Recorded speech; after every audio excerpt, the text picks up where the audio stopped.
गोरी हाड वाला लोग रे।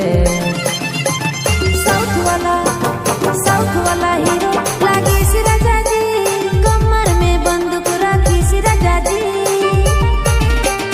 साउथ वाला हीरो लागे सी राजा जी, कमर में बंदूक रखी सी राजा जी।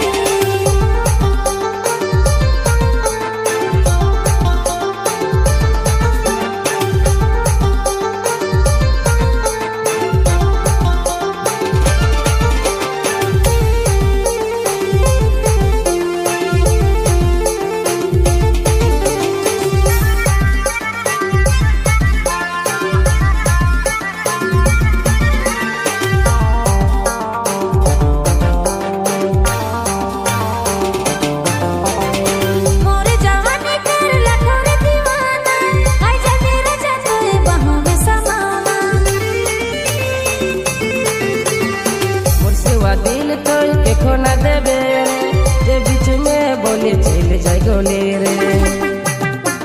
साउथ वाला हीरो लागे सी राजा जी, कमर में बंदूक रखी सी राजा जी।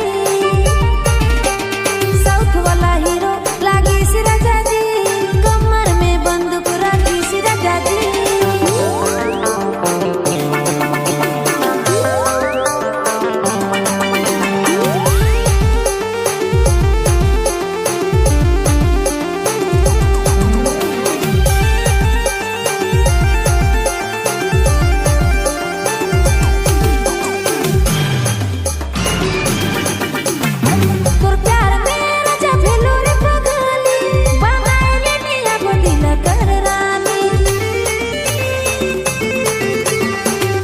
बारात लेके आबो तोरे घर में, ले जाबो गोरी तक बैठाई के बुलेट में।